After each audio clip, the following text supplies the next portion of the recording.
Okay, students, so welcome back to our today's lecture. हम lecture series जो continue कर रहे हैं जिसमें हम सिमेट्री एंड पॉइंट ग्रुप के बारे में डिस्कस कर रहे हैं। तो लास्ट लेक्चर में हमने कुछ इंपॉर्टेंट पॉइंट ग्रुप डिस्कस किया था जिसमें 6 मेन इंपॉर्टेंट ग्रुप हमने डिस्कस किया था, जो कि आपका था C1, CS, then CI, then CN, CNV, CNH। ये 6 पॉइंट ग्रुप हमने लास्ट क्लास में डिस्कस किया था। आज कुछ और इम्पोर्टेंट पॉइंट ग्रुप डिस्कस करेंगे जो कि मेनली हमारे पास होगा डीएन कैटेगरी के होंगे, या मींस हम ये कह सकते हैं। Now we will discuss in today's lecture is the DN type point group. तो ये डीएन हम पहली बार सुन रहे हैं, हमने बाकी CN, SN, CV, sigma v ये सब हमने सुना हुआ है। तो एक टाइप ऑफ पॉइंट ग्रुप के बारे में हम डिस्कस करने जा रहे हैं which is the DN type. तो सबसे पहले तो हमें ये डीएन समझना होगा कि what we mean by DN point groups. So DN का मतलब याद रखना है कि अगर आपके पास कोई भी मॉलिक्यूल होगा, लेट्स से हमने कुछ important point group last class में डिस्कस किया था जिसमें हमने सीएन कहा था, ठीक है। तो सी एन हमारे पास वो पॉइंट ग्रुप है जिसमें आपके पास सिर्फ एक ही क्या है, प्रिंसिपल एक्सिस ऑफ रोटेशन है, या हम कह सकते हैं एक ही रोटेशनल एक्सिस आपके मॉलिक्यूल में पॉसिबल है। अब देखो डी एन पॉइंट ग्रुप कब बनेंगे, अगर आपके पास कोई ऐसा मॉलिक्यूल है जिसमें एक से ज्यादा रोटेशनल एक्सिस या एक्सिस ऑफ रोटेशन प्रेजेंट होंगे। सो यहां पे लिखता हूं मैं, when the molecules have more than one rotational axis. अगर आपके पास मॉलिक्यूल में एक से ज्यादा रोटेशनल एक्सिस होंगे तो उसमें हमें D N type point group मिल सकते हैं। लेकिन कंडीशन ये है, देखो अब आपके पास एक से ज्यादा रोटेशनल एक्सिस है तो उसमें क्या होगा, एक तो आपके पास प्रिंसिपल एक्सिस होगा। तो हमने दो एक्सिस के बारे में पढ़ा था जब हम रोटेशनल एक्सिस पढ़ रहे थे। दूसरा आपके पास सेकेंडरी एक्सिस भी प्रेजेंट होते हैं, जैसे कि हमारे पास n नंबर ऑफ C2s या other C2s are also present in our molecule. तो Dn का क्या मतलब है, ये वो मॉलिक्यूल हैं जिसमें एक से ज्यादा रोटेशनल एक्सिस प्रेजेंट हैं और उसमें Cn, let's say Cn is the principal axis and we have n number of C2s are also present in the molecule, but condition आपको यहाँ पे ये रहना चाहिए Dn बनने के लिए कि जो n नंबर ऑफ C2s और Cn आपके पास जो रोटेशनल एक्सिस प्रेजेंट है that should be perpendicular to each other. अगर ये कंडीशन फुलफिल होते हैं तो उसके लिए जो मॉलिक्यूल के लिए पॉइंट ग्रुप हम डी एन लिखते हैं। तो कैपिटल डी और सबस्क्रिप्ट में हमारे पास एन होगा। सो डी एन का क्या मतलब है, इसको हम डाइहाइड्रल ग्रुप्स भी कहते हैं। सो डी एन और dihedral groups contains principal rotational axis. Principal कौन सा होगा, जिसका ऑर्डर सबसे बड़ा होगा, एन का वैल्यू जिस एक्सिस का भी वैल्यू सबसे बड़ा होगा that will be our principal axis. इसके साथ साथ N sets of n2 axis या nc2 एक्सिस, प्रिंसिपल एक्सिस के साथ साथ आपके पास अदर रोटेशनल एक्सिस भी होना चाहिए, and that other rotational axis should be perpendicular to principal axis और cn axis। तो जब भी आपके पास कोई ऐसा मॉलिक्यूल है जिसमें अगर आपके पास एक प्रिंसिपल एक्सिस है उसके अलावा अदर सेकेंडरी एक्सिस भी प्रेजेंट है and the secondary axes are perpendicular to the principal axis, in that case we can call as dn type point group। तो dn is a combination of the principal axis and other secondary axis which are perpendicular to the principal axis। उस वक्त हम उस point group को क्या कहेंगे, dn type point group कहेंगे। now this dn type point group is further classified into 3 subcategories, जिसमें आपके पास dn है, d कैपिटल है, n सबस्क्रिप्ट में है। The second is your dnh point group and the third is your dnd point group. तो इन तीन इंपॉर्टेंट पॉइंट ग्रुप को आज के लेक्चर में हम डिटेल में विद एग्जांपल हम क्या करेंगे, स्टडी करेंगे। तो let's start with our first type of dihedral point group, that is dn point group। अब हम देखेंगे ये dn point group का क्या मतलब है। तो जब मैं dn point group को देखता हूं तो ये यहाँ पे मेरे पास दो चीज है, एक तो d है और दूसरा क्या है, n है। Means n is the order of the rotation, कितने बार रोटेट करने पे आपको equivalent configuration and finally the identical configuration is obtain. तो सबसे पहले हमें d को देखना होगा। तो d होने के लिए हमने कहा है हमारे पास एक प्रिंसिपल एक्सिस Cn होना चाहिए और इसके साथ साथ हमारे पास क्या होना चाहिए, n नंबर ऑफ C2s होना चाहिए which are perpendicular to principal axis. अगर ये होंगे तभी आपके पास d बनेंगे। नाउ इनके साथ साथ आपका इसमें एक और एलिमेंट रहेंगे, दैट इज आइडेंटिटी, क्योंकि आइडेंटिटी तो हमें पता है हर मॉलिक्यूल में अगर कोई दूसरा एलिमेंट हो या ना हो, आइडेंटिटी उसमें प्रेजेंट होना है। तो इसको थोड़ा डिफाइन करते हैं। This are purely rotational group, DN को हम क्या कहेंगे, प्योरली रोटेशनल ग्रुप है, क्योंकि अगर सिर्फ डी और एन ही होगा तो आपके पास सिर्फ रोटेशनल ही होंगे, आपके पास एच भी नहीं है, डायहाइड्रल प्लेन भी नहीं है। तो डीएन पॉइंट ग्रुप को हम क्या कहते हैं, प्योरली रोटेशनल ग्रुप कहते हैं। They contain only rotational axis of symmetry other than identity. Identity तो होगा, आपको याद रखना है, ये हर मॉलिक्यूल में होंगे।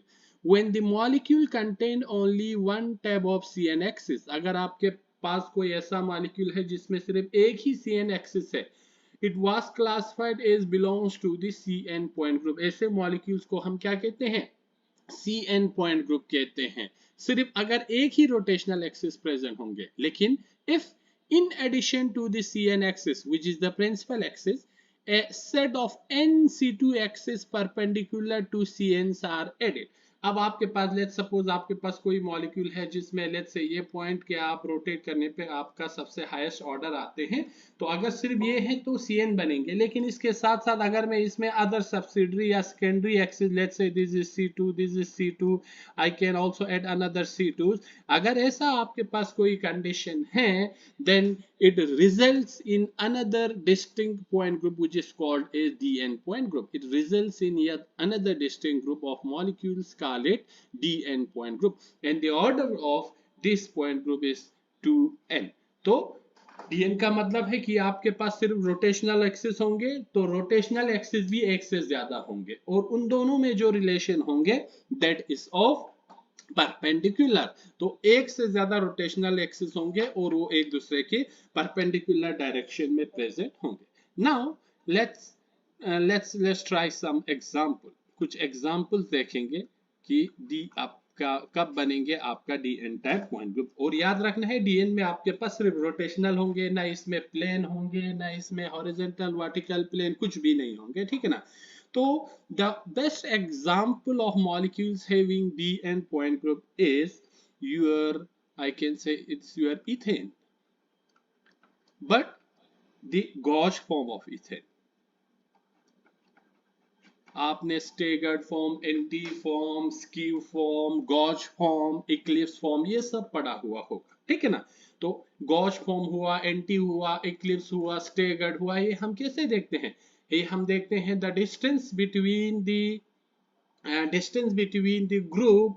group attached to the ethane carbon।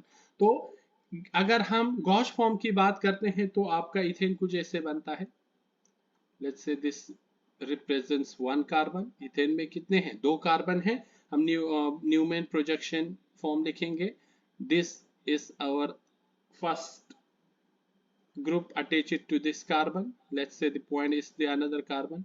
यहाँ पे आपका ग्रुप इस तरह कुछ जुड़े हुए होते हैं इथेन में। आप इथेन में जो साइड ग्रुप होंगे वो क्या होंगे, हाइड्रोजन होंगे। सो आपके पास H यहाँ पे एक है, H यहाँ पे एक है, H यहाँ पे एक हो, so this is CH3। So we have another carbon, उस कार्बन को हम इस वाले बड़े सर्कल से दिखाएंगे। तो यहाँ पे कुछ आपका एक हाइड्रोजन होगा, यहाँ पे आपका कुछ एक हाइड्रोजन होगा और यहाँ पे आपका एक हाइड्रोजन होगा। So this not the anti we can say, ये हमारे पास एंटी ओरिएंटेशन या एंटी कन्फॉर्मेशन नहीं है, जिसमें सबसे ज्यादा या स्टेगर्ड कन्फिग्रेशन, जिसमें जो ग्रुप्स 2 कार्बन के साथ जुड़ा हुआ होते हैं उनके बीच में डिस्टेंस सबसे ज्यादा होते हैं। आपके पास गॉज होगा, उसमें थोड़ा कम होगा, ऑल्दो स्टेगर्ड से इसमें कम ही होंगे distance between the hydrogens attached to the carbon atom. तो अब हम देखेंगे इसमें कौन कौन से एक्सिस प्रेजेंट है। तो सबसे पहला वाला एक्सिस तो प्रेजेंट है हमारा यहां से, जो कि देखो ये किस तरह है, सी है, इस पे 3 हाइड्रोजन जुड़े हुए हैं, इस पे 3 हाइड्रोजन जुड़े हुए। तो सबसे पहले तो अगर ये मॉलिक्यूलर एक्सिस से मैं एक प्लेन इस तरह लगाता हूं, इस तरह इन दोनों को रोटेट करेंगे, so each carbon contains 3 hydrogen, ये 3 हाइड्रोजन अपना पोजीशन चेंज करेंगे। तो मेरा इस वाले पॉइंट से, लेकिन मॉलिक्यूलर एक्सिस से अगर इस मॉलिक्यूल को मैं रोटेट करता हूं, क्योंकि 3 सब ग्रुप है, 3 बार रोटेट करने पे मेरा वापस आइडेंटिकल कॉन्फ़िगरेशन आएंगे। तो यहां से तो मेरे पास एक्सिस है, दैट इज C3 एक्सिस, या ठीक है, इसको मैं यहां लिखता हूं, यहां से सेंटर से मेरा जो ऑर्डर आता है that is C3 means 120 degree angle पे जब मैं रोटेट करता हूं तो ये 3 हाइड्रोजन अपना पोजीशन एक्सचेंज करते हैं और फाइनली आइडेंटिकल कॉन्फ़िगरेशन आ जाते हैं। इसके बाद हमें ये देखना होगा क्या इसमें कोई और भी ओरिएंटेशन प्रेजेंट है या कोई और एक्सिस प्रेजेंट है जिसकी रोटेशन पे हम क्या कर सकते हैं, हम हमें हमें आइडेंटिकल कॉन्फ़िगरेशन मिलते हैं। तो एक यहां से है, देखो इन दो अगर हाइड्रोजन के बीच से मैं एक एक्सिस लगाता हूं जो कि यहां से कार्बन दोनों के बिल्कुल सेंटर से यहां से ऐसे क्रॉस होंगे, तो let's say this is my another axis. तो जैसे ही मैं इस एक्सिस के अलोंग इस मॉलिक्यूल को ऐसे रोटेट करता हूं तो क्या होगा, जो मेरे पास नीचे वाला कार्बन है, अब यहां से हम रोटेट कर रहे हैं, देखो ये ऊपर की ओर आएंगे, ऊपर वाले कार्बन नीचे की ओर जाएंगे। It means this particular hydrogen will exchange his position with this, ये इस वाले हाइड्रोजन के साथ, ये इस वाले हाइड्रोजन के साथ अपना पोजीशन एक्सचेंज करेंगे तो इक्विवेलेंट कॉन्फ़िगरेशन मिलेंगे। लेकिन हमने कितने 120 डिग्री पे 180 डिग्री पे रोटेट करा है, तो 2 बार रोटेट करने पे हमें वापस वो कॉन्फ़िगरेशन मिल जाएंगे। तो यहां से मेरा एक एक्सिस प्रेजेंट है, एक एक्सिस मेरा C2, इन दो हाइड्रोजन के बीच से अगर मैं इस मॉलिक्यूल को रोटेट करता हूं तब भी मुझे एक इक्विवेलेंट कॉन्फ़िगरेशन मिलेंगे 180 डिग्री पे, यहां से भी C2 है। एक मेरे पास बचता है जो इन दो हाइड्रोजन के बीच से अगर मैं एक्सिस डालता हूं, ये वाले दो हाइड्रोजन, तो यहां से भी मैं रोटेट कर सकता हूं 180 डिग्री पे, तो यहां से भी मेरे पास क्या आ रहे हैं, C2 एक्सिस आ रहे हैं। देखो अब क्या और कोई प्लेन होगा, बिल्कुल नहीं होंगे। देखो प्लेन इसलिए नहीं होंगे क्योंकि ये दो जो कार्बन, अगर मैं यहां से प्लेन लगाता हूं, क्योंकि हाइड्रोजन की पोजीशन इसके बिल्कुल एग्जैक्ट पीछे नहीं है तो रिफ्लेक्शन नहीं होगा। अगर ये रिफ्लेक्ट करके पीछे जाते हैं तो यहाँ कहीं इसका रिफ्लेक्शन होगा, कोई हाइड्रोजन नहीं है, हाइड्रोजन ऊपर वाला, वर्टिकल प्लेन भी मैं नहीं लगा सकता हूं, तो मेरे पास इसमें सिर्फ रोटेशनल एक्सिस है। अब रोटेशनल एक्सिस के बीच में रिलेशन क्या है, देखो एक मैंने यहां से लगा दिया था जो कि मेरे पास C3 था, एक C2 मैंने यहां से लगा दिया, ठीक है, एक C2 मैंने यहां से लगा दिया, एक C2 मैंने यहां से लगा दिया, कुछ ऐसे है, ठीक है ना। तो इन हाइड्रोजन्स को, लेकिन अब इनके बीच में अगर मैं रिलेशन देखता हूं तो this all the C2s are perpendicular to C3। तो देखो मेरे पास एक C3 है प्लस 3 C2 axis है, and this 3 C2 axis is perpendicular to this C3 axis. Therefore, by combining these two types of rotational axis, I can have another important point group which is called as D. ठीक है, D। अब देखो order हमारे पास दो है, एक तो C3 है, 3 है n का वैल्यू यहाँ पे, और यहाँ पे n का वैल्यू क्या है, 2 है। तो हमें किसको देखना है, the principal axis. Principal axis कौन सा होगा, जिसका ऑर्डर का वैल्यू सबसे ज्यादा होगा। तो यहाँ पे 3 है, यहाँ पे 2 है, which is greater, 3 is greater, therefore the order is 3। So I can say the point group for ethane, that is the Gauche form of ethane, is D3 type। इसके अलावा इसमें और कोई सा भी पॉइंट ग्रुप आपकी इन मॉलिक्यूल में कोई भी सिमेट्री एलिमेंट प्रेजेंट नहीं है, ना इसमें वर्टिकल प्लेन है, ना इसमें हॉरिजॉन्टल प्लेन है, ना इसमें डाइहाइड्रल प्लेन है। दो ही टाइप के यहाँ पे सिमेट्री एलिमेंट प्रेजेंट है, एक रोटेशनल एक्सिस है, दूसरा इसके साथ साथ आइडेंटिटी भी होंगे। रोटेशनल एक्सिस भी आपके पास दो टाइप के हैं, ठीक ना। तो अगर कोई ऐसा एलिमेंट आपकी मॉलिक्यूल में प्रेजेंट होते हैं तो उसके लिए पॉइंट ग्रुप जो होगा D होगा, and the order of the principal axis will be the order of the rotation. इसीलिए 3 था हमारे पास जो प्रिंसिपल एक्सिस का ऑर्डर, इसीलिए ये बना हमारे पास D3 टाइप पॉइंट ग्रुप, ठीक है। कुछ और एग्जांपल देखते हैं। लेट्स से हमारे पास, लेट्स से बाइफिनाइल है, अगेन बाइफिनाइल है, again the biphenyl is in skew form, ठीक है। अगर ये आपने एंटी फॉर्म में होगा तो उसमें आपके पास दूसरे प्लेन्स भी प्रेजेंट हो सकते हैं, लेकिन अगर ये स्कीव फॉर्म में है तो इसमें आपका सिर्फ क्या होगा, रोटेशनल एक्सिस प्रेजेंट होगा। So this is biphenyl. Biphenyl means दो फिनाइल रिंग आपके पास है। This is biphenyl. The skew form means, इसको मैं थोड़ा ब्रॉड करके लिखता हूं ताकि इसका ओरिएंटेशन जो है थोड़ा ट्विस्टेड है। मीन्स यहाँ पे इसको ब्रॉड करके लिखने का मतलब ये है कि this molecules is not a planar molecule. इसको हमने थोड़ा इस बॉन्ड एक्सिस के थ्रू इसको थोड़ा मोड़ा गया है, तो ये थोड़ा ट्विस्टेड फॉर्म है। देखो इस वाले साइड को मैं इस वाले फिनाइल में मैं डार्क करता हूँ या ब्रॉड इन करता हूँ। इट मीन्स इस मॉलिक्यूल को हमने थोड़ा ट्विस्ट करा है, प्लेनर नहीं है, ये थोड़ा ट्विस्टेड पीछे की ओर है, ये थोड़ा ट्विस्टेड सामने की ओर है। तो इसमें प्लेन या मॉलिक्यूलर प्लेन अब नहीं रहेंगे। अब अगर इसमें हम C2 एक्सिस देखें तो एक एक्सिस तो बिल्कुल इसी मॉलिक्यूलर एक्सिस के थ्रू अगर इस मॉलिक्यूल को रोटेट करेंगे हम इस तरह, तो यहाँ पे मेरे पास, क्योंकि ये आपके पास इस मॉलिक्यूल को इक्वल दो पार्ट में डिवाइड कर रहे हैं, तो मेरे पास एक C2 एक्सिस यहाँ से होगा, ठीक है ना। दूसरा एक C2 एक्सिस मीन्स यहाँ से सामने और पीछे की ओर हम अगर इस मॉलिक्यूल को लगा के अगर इस मॉलिक्यूल को ऐसे रोटेट करेंगे, this to phenyl ring will change its position. फिर 180 डिग्री पे रोटेट करने पे वापस अपनी पोजीशन पे आ जाएंगे। ये भी आपके पास एक C2 एक्सिस है। दूसरा एक प्लेन है कि अगर इसको हम ऐसे रोटेट करते हैं, दिस इज द प्लेन की एक देखो this three are perpendicular direction, ये तीन की हम बात कर रहे हैं। एक ये एक्स एक्सिस है मींस एक ये आपके पास वाई एक्सिस, एक जेड एक्सिस की डायरेक्शन में। यहां से भी ऊपर और नीचे से भी अब आप इस मॉलिक्यूल को ऐसे रोटेट करेंगे, दिस टू विल एक्सचेंज इस पोजीशन। तो यहां से भी आपके पास क्या है, C2 एक्सिस है। क्या इनके अलावा इनमें कोई और सिमेट्री एलिमेंट प्रेजेंट है? बिल्कुल नहीं है। And we have only we have 3 C2s। अब यहाँ पे हमें क्या है, तीन हमारे पास टोटल C2 है।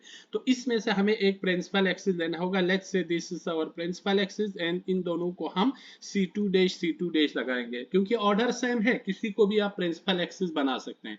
तो इनकी सिमेट्री एलिमेंट की बात करते हैं तो आइडेंटिटी है मेरे पास C2 है और मेरे पास 2C2 डैश है। अब देखो ये दोनों रोटेशनल एक्सिस हैं and perpendicular to each other है।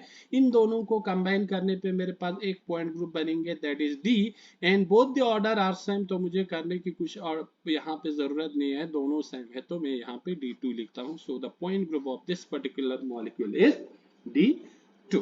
तो इस तरह और भी बहुत सारे मॉलिक्यूल्स है जिसका पॉइंट ग्रुप D2 होते हैं। फॉर एग्जाम्पल आपके पास है let's say COE3N3+, that is tris ethylene diamine cobalt complex. इसको हम कुछ ऐसे दिखा सकते हैं, इस कॉम्प्लेक्स के अगर हमें ठीक से इजीली अगर इसकी सिमेट्री को देखना है तो हम ऐसे कुछ दिखा सकते हैं। दो आपके पास ट्रायंगल की कॉम्बिनेशन से ये आपके पास मॉलिक्यूल बनता है। सो this is the COEN thrice। This is actually the molecule, ठीक है। This N means these are the 3 1 2 3 tris ethylene diamine molecule।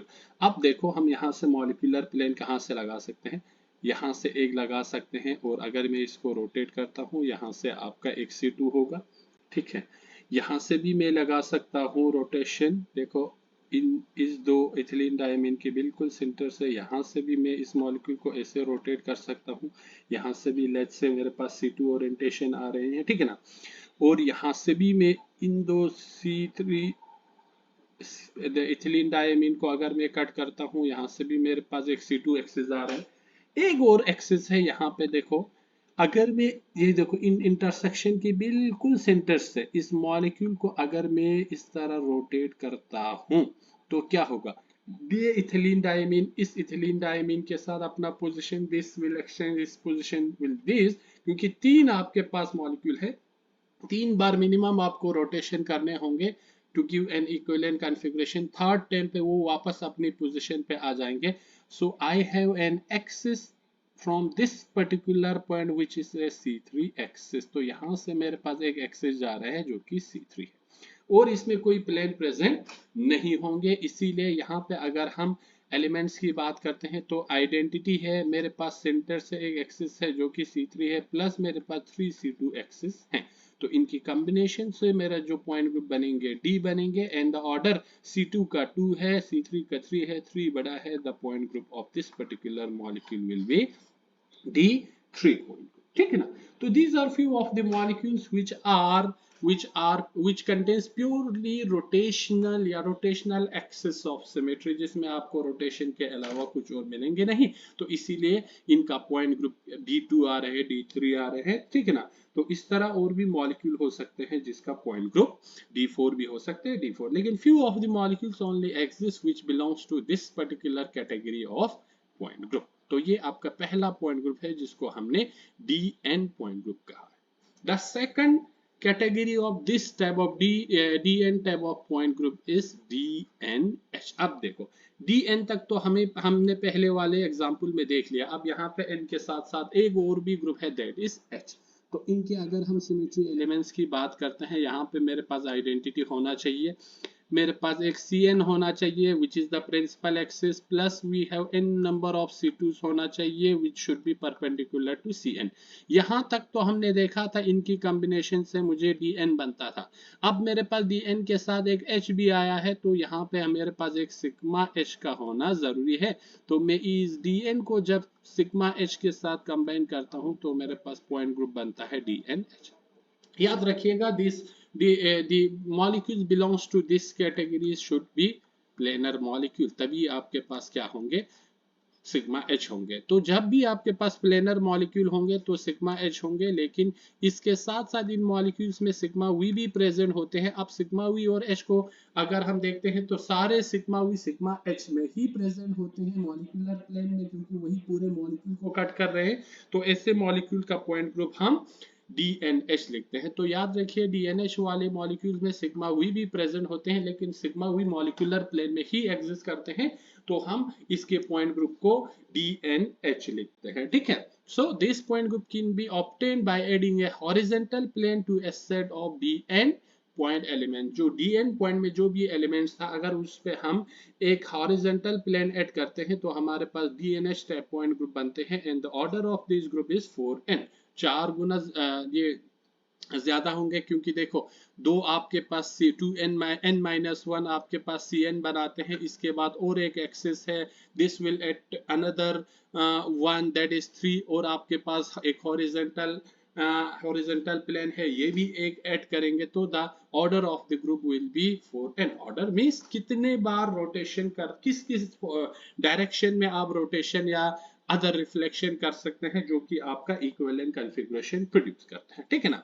Now let's take some example के थ्रू हम इसको समझने की कोशिश करेंगे। आपके पास अपना क्या है, लेट्स से वी हैव अपना इथीन CH2 पाई बॉन्ड है, ठीक है।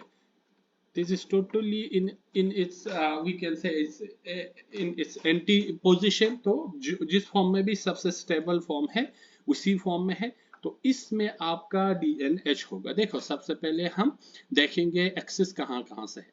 यहाँ से आप एक्सिस लगा सकते हैं जिससे आप मॉलिक्यूल को रोटेट करेंगे, तो यहाँ से भी 180 डिग्री का रोटेशन होगा, यहाँ से एक C2 मिलेंगे। यहाँ से भी आप मॉलिक्यूल को रोटेट कर सकते हैं अगेन 180 डिग्री पे, क्योंकि आपके पास दो ही ग्रुप्स हैं, तो यहाँ से भी आपको C2 मिलेंगे, ठीक है ना। सेंटर से भी आप इस मॉलिक्यूल को ऐसे रोटेट कर सकते हैं, यहाँ पे भी C2 मिलेंगे।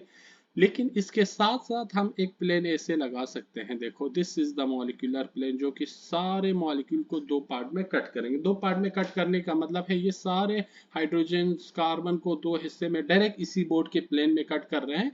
तो जो फ्रंट वाला है बैक साइड चले जाएंगे, बैक साइड फेस मतलब इसी हाइड्रोजन का एक फेस हमारे हो रहे, एक पीछे की हो रहे, तो इसको ऐसे कट करेंगे, सामने वाला पीछे जाएंगे, पीछे वाला फेस सामने आएंगे। ये मॉलिक्यूल को कुछ नहीं कर रहा है, ठीक है ना। ये मॉलिक्यूलर प्लेन है। अब अगर मैं इस वाले एक्सिस को, जो बोर्ड के सामने और बोर्ड के पीछे हम मॉलिक्यूल को ऐसे रोटेट कर रहे हैं, और इस वाले प्लेन के बीच में अगर मैं रिलेशन देखता हूं, this two are horizontal, therefore ये वाला प्लेन मेरा क्या होगा, सिग्मा H होगा, ठीक है ना। और क्योंकि ये C2 है, ये वाला C2 और ये C2 एक दूसरे के क्या है, परपेंडिकुलर टू ईच अदर है, तो मेरे पास यहाँ पर आइडेंटिटी है, ठीक है ना। एक मेरे पास C2 है और मेरे पास 2C2 डैश, दो को मैं लिखता हूँ, प्लस मेरे पास एक हॉरिजॉन्टल प्लेन है। So by combining all this elements, क्योंकि देखो इन दोनों के कॉम्बिनेशन से मुझे D मिलना है और ऑर्डर है D2 है। अब इस D2 को अगर मैं इस सिग्मा H के साथ कंबाइन करता हूँ, the point group will be D2H। तो इसीलिए जब भी किसी मॉलिक्यूल में हॉरिजॉन्टल प्लेन होगा, the order will be Dn and horizontal plane should be added to this molecule, ठीक है ना।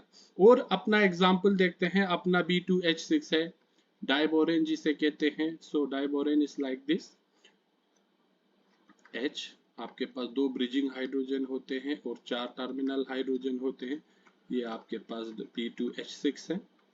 अगेन रोटेशन हम कहाँ कहाँ से कर सकते हैं, देखो सबसे पहले तो यहाँ सेंटर से अगर इस मॉलिक्यूल को मैं ऐसे रोटेट करता हूँ, this 2B and this terminal 4 hydrogen in this bridging hydrogen will exchange इस पोजीशन, क्योंकि आपके पास 180 डिग्री पे हो रहा है, यहाँ से आपका एक C2 होगा, ठीक है।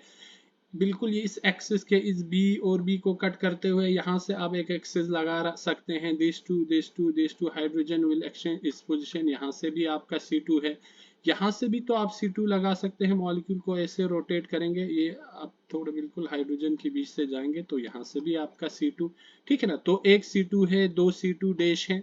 Again this is a planar molecule, यहाँ से आप एक पूरे मॉलिक्यूल का मॉलिक्यूलर प्लेन ऐड कर सकते हैं, और यहाँ से जो एक्सिस आपने लगाया इन दोनों के बीच में हॉरिजॉन्टल आपका रिलेशन है, तो सिग्मा H, तो again the point group will be D2H। इस तरह आपको पॉइंट ग्रुप को देखना आना चाहिए। तो पॉइंट ग्रुप बनाने के लिए आपको कौन कौन से सिमेट्री एलिमेंट्स प्रेजेंट है उसका पता होना आपको जरूरी है।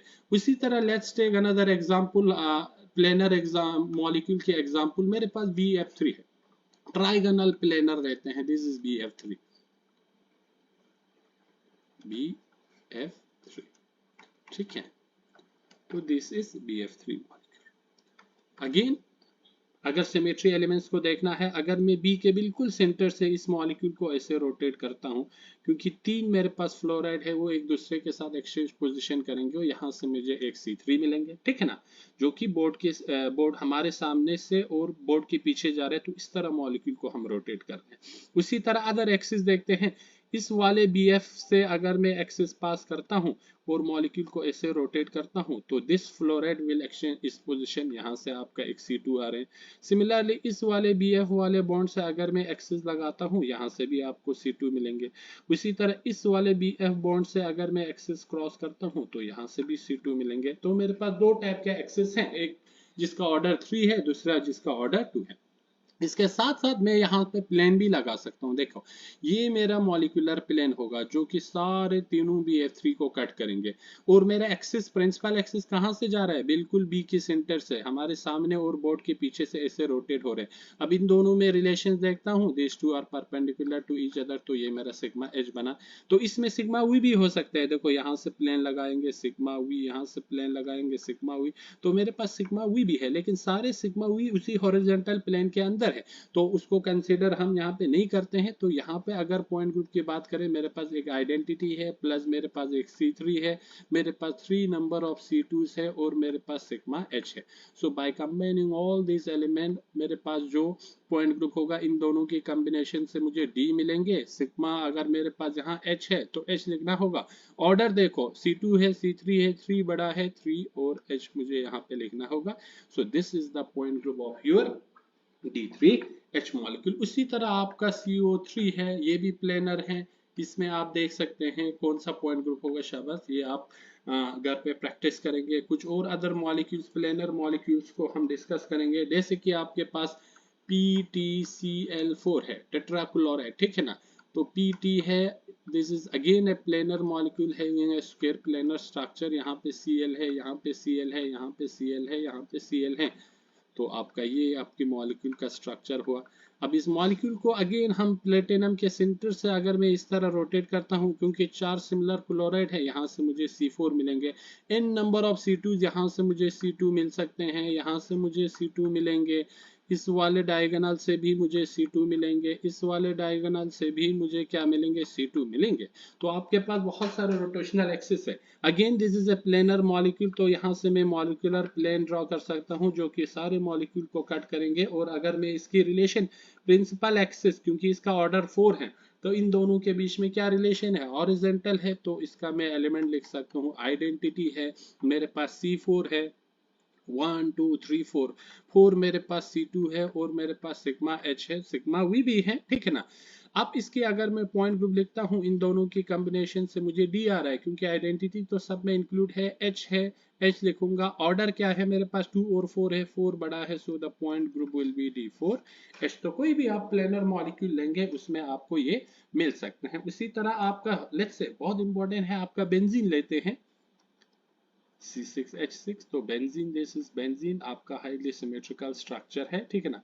तो बेंजीन में प्रिंसिपल एक्सिस की बात करता हूं, तो अगर मैं इसी सेंटर से इस मॉलिक्यूल को ऐसे रोटेट करता हूं, CH है सारा मेरे पास, यहाँ पे H, यहाँ पे H, लिखूं या नहीं लिखूं सेम है, 6 बार रोटेट करने पे मेरा मॉलिक्यूल अपने ओरिजिनल कॉन्फ़िगरेशन पे आएंगे, तो यहाँ से तो मुझे C6 मिला।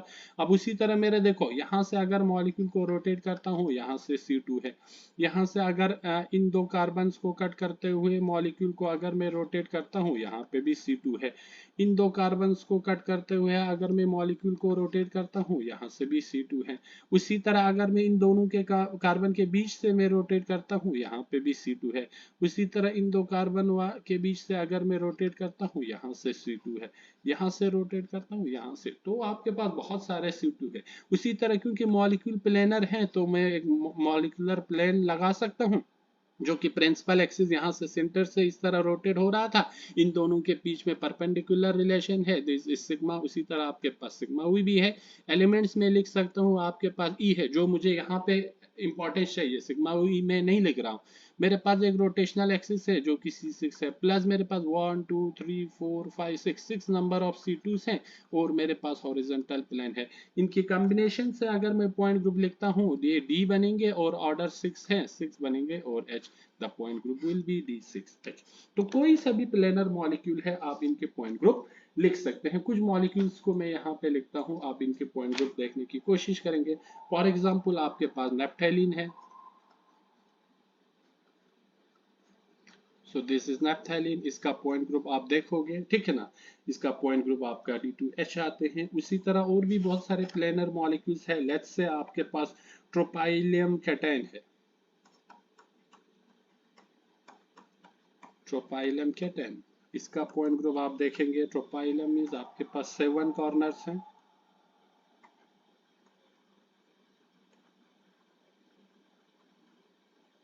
This is ट्रोपाइलम केटेन, 1 2 3 4 5 6 7। आपके पास साइक्लो ऑक्टा टेट्राइन डायनाइन है, इसमें आप पॉइंट ग्रुप देखने की कोशिश करेंगे।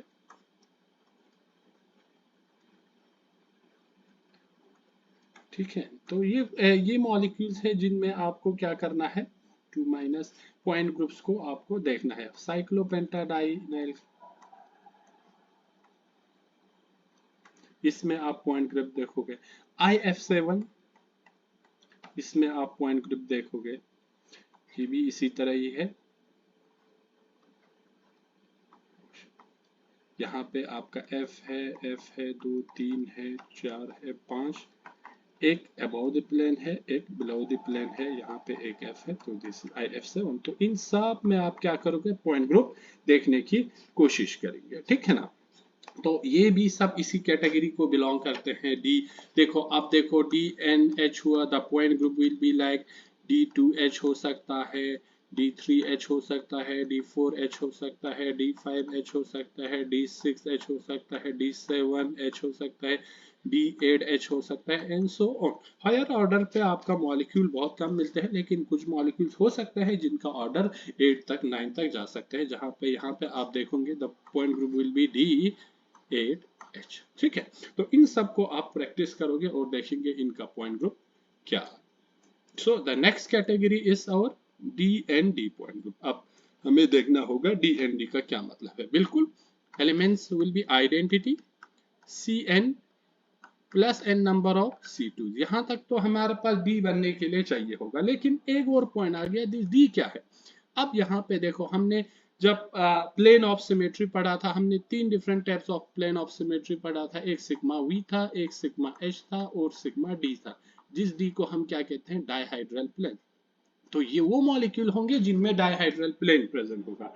अगेन डाइहाइड्रल प्लेन क्या होते हैं, हमने देखा था कि अगर आपके पास दो सिमिलर कंजुगेटिव C2 एक्सिस को अगर कोई प्लेन बाइसेक्ट करते हैं, उसी प्लेन को ही हम क्या कहते हैं, डाइहाइड्रल प्लेन कहते हैं। तो इनकी कॉम्बिनेशन से जो पॉइंट ग्रुप बनेंगे that will be of D n d type, इसी को हम D n d point group कहते हैं। तो दिस विल बी D2D हो सकता है, D3D हो सकता है, D4D हो सकता है, D5D हो सकता है। Again D represents the dihedral plane, 2 is the order, and D means it is the combination of two rotational axes which are perpendicular to each other. So this point group is obtained by adding a set of dihedral planes to a set of DN point group. तो DN point group पे जब आप dihedral plane add करोगे तो the point group will become DND.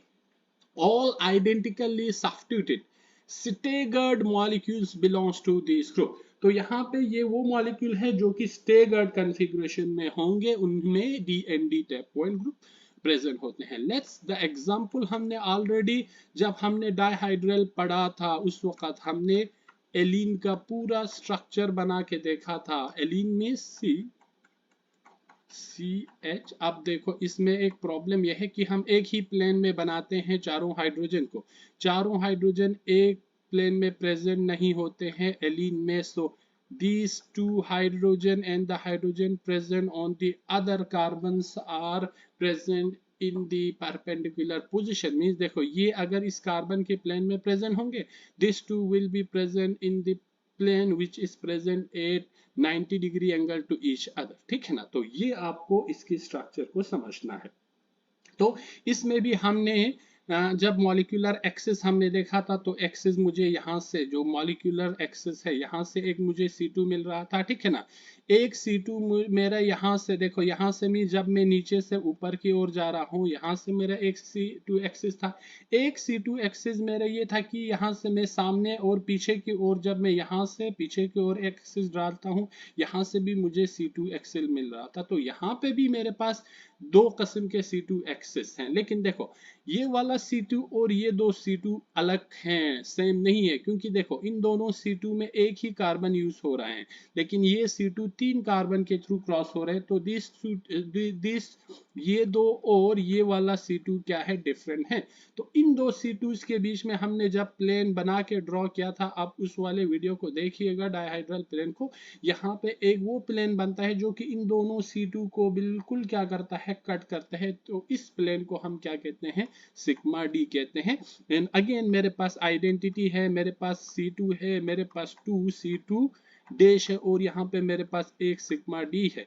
So the point group will B यहाँ पे D2D मिलेंगे। ठीक ना, तो याद रखना एलाइन की जो पॉइंट ग्रुप होते हैं वो D2D होते हैं। और हमने कहा अदर आपका अदर जो स्टेगर्ड कॉन्फ़िगरेशन में, जैसे कि आपके पास फिरोसिन है, फिरोसिन, ठीक है, this is what, this is दो साइक्लोपेंटाडाइइनल रिंग आपके पास होते हैं इन सैंडविच कंपाउंड जो कि बीच में आयरन होते हैं। And these two cyclopentadienyls are present at its staggered form। तो इस तरह, ठीक है, क्योंकि ये दोनों साइक्लोपेंटाडाइनल है but the orientation is in difference, so the point group will B D. देखो ये भी साइक्लोपेंटाडाइनल, ये भी साइक्लोपेंटाडाइनल है, लेकिन ओरिएंटेशन डिफरेंट होने की वजह से इनमें हम S5B इसमें हमारे पास प्रेजेंट होते हैं। तो the point group will B D5D, इसमें डाइहाइड्रल एंगल भी प्रेजेंट होते हैं। So the this is an example of molecule having D5D type point group. और एक मॉलिक्यूल लेट्स से आपका है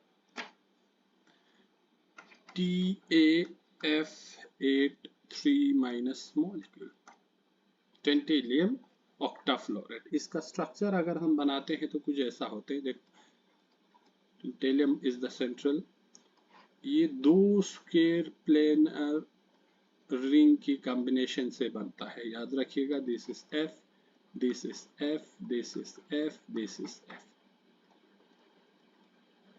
So this is the first ring। दूसरे ring को हम ऐसे बना सकते हैं, ठीक है, एक यहाँ पे F है, लेट्स एक इस वाले फेस पे है, एक इस वाले फेस पे है, एक इस वाले फेस पे, तो इसको हम ऐसे कंबाइन कर सकते हैं। लेट्स से So this is the structure of your TAF8. ठीक है, इसको ऐसे हम फेस को दिखाएंगे, ये भी इसके साथ TA के साथ कंबाइन है। तो जब आप इसको रोटेट करेंगे, बिकॉज ये दो एक दूसरे की क्या है, हम कह सकते हैं हम in between the first two F के बीच में है, तो इसको आपको एक 4 बार रोटेट करने होंगे। तो the point group of this particular molecule is D5D, ठीक है ना। लेकिन देखो इसी फेरोसिन की अगर हम इक्लिप्स फॉर्म की बात करते हैं, इक्लिप्स फॉर्म मींस अगर दोनों फेरोसिन एक ही डायरेक्शन में अलाइन होगा, जो कि इस तरह, so the point group changes. और अगर हम इस इक्लिप्स फॉर्म की बात करते हैं तब the point group is D5H। Horizontal plane है, क्योंकि देखो ये दोनों एक ही डायरेक्शन में है, तो बीच से हमारा एक प्लेन जा सकता है, यहां से हमारा मॉलिक्यूलर एक्सिस होगा व्हिच विल बी C5, बीच से आपका C2 भी हो सकता है, यहाँ पे आप प्लेन लगाएंगे, this two will diffract each other, तो यहाँ पे सिग्मा H है। तो यहाँ पे आपकी स्ट्रक्चर पे डिपेंड करते हैं कि आपकी मॉलिक्यूल का पॉइंट ग्रुप क्या होगा, ठीक है ना। लेकिन जो D5D D2D इसमें बहुत कम मॉलिक्यूल्स होते हैं जो कि इस कैटेगरी को बिलोंग करते हैं। अब कुछ और यहाँ पे मैं एग्जांपल लिखता हूँ, इनका पॉइंट ग्रुप आप लिखेंगे, इथेन हुआ इक्लिप्स फॉर्म में, ठीक है, what would be the point group। उसी इथेन का अगर यहाँ पे हम एग्जांपल लेंगे, यहाँ पे अगर हम एग्जांपल लेंगे इथेन के, लेकिन स्टेगर्ड फॉर्म में, तो इथेन हुआ स्टेगर्ड मींस हम ऐसे बना सकते हैं, एक कार्बन को न्यूमैन प्रोजेक्शन में हम ऐसे बनाते हैं H H। ये ऑलरेडी हमने डाइहाइड्रल प्लेन डिस्कस करते वक्त डिस्कस किया है, the point group will B D3D, ठीक है ना। लेकिन इसी के अगर हम इक्लिप्स फॉर्म की बात करते हैं, the Eclipse form of ethane will have a, I think D3H point group. इसको आप स्ट्रक्चर को बना के आप देखेंगे। उसी तरह आपके पास और भी बहुत सारे मॉलिक्यूल है जिनका जो पॉइंट ग्रुप है, जैसे कि uranocene, again this is a sandwich compound. इसका स्ट्रक्चर में 2 साइक्लोऑक्टा इनके बीच में आपका यूरेनियम प्रेजेंट होते हैं, जिसको हम क्या कहते हैं, यूरेनोसिन। इसका पॉइंट ग्रुप आप देखेंगे, ठीक है ना। उसी तरह आपका और एक एग्जांपल है सैंडविच कंपाउंड के, रुथिनोसिन। रुथीनियम है आपके पास, 2 साइक्लोपेंटाडाइनाइल रिंग के बीच में प्रेजेंट होते हैं। तो इन सारे मॉलिक्यूल्स के आपको पॉइंट ग्रुप पता करना आना चाहिए। पॉइंट ग्रुप पता करने के लिए आपको इनमें कौन से सिमेट्री एलिमेंट्स प्रेजेंट है वो आपको पता आना चाहिए। इसका D5H है, इसका आपका D8H है, ठीक है। उसी तरह आपका डाइबेंजीन क्रोमियम आता है, 2, again it's an example of sandwich compound, बीच में आपका क्रोमियम होते हैं। सो इसका जो पॉइंट ग्रुप है दैट इज D6H। तो ये सब आपका वो मॉलिक्यूल है जो कि DN टाइप पॉइंट ग्रुप को बिलोंग्स करते हैं, ठीक है ना। तो 3 इंपॉर्टेंट पॉइंट ग्रुप्स हमने डिस्कस करा है, टाइप्स ऑफ पॉइंट ग्रुप किया। तो हमने एक ही, that is DN type point group. DN type point group में भी हमने DN टाइप कहा, जिस जो कि प्योरली रोटेशनल पॉइंट ग्रुप्स होते हैं, सिर्फ रोटेशनल एक्सिस प्रेजेंट होते हैं। DNH हुआ जो कि DN प्लस जब एक हॉरिजॉन्टल को कंबाइन करते हैं तब आपके पास मिलते हैं। In the last is your DND type, जब आपके पास एक DN टाइप ग्रुप के साथ साथ अगर किसी मॉलिक्यूल में अगर आपका डाइहाइड्रल एंगल प्रेजेंट होते हैं तो the point group becomes DND type. तो ये हमारा दूसरा टाइप ऑफ पॉइंट ग्रुप है जो कि आपको आइडेंटिफाई करना आना चाहिए, ठीक है। तो नेक्स्ट क्लास में हमारे पास improper axis SN type and special symmetry molecule जो कि टेट्राहाइड्रल ऑक्टाहाइड्रल है वो हम नेक्स्ट क्लास में डिस्कस करेंगे। तो इस क्लास में हम इतना ही डिस्कस करेंगे। Thank you.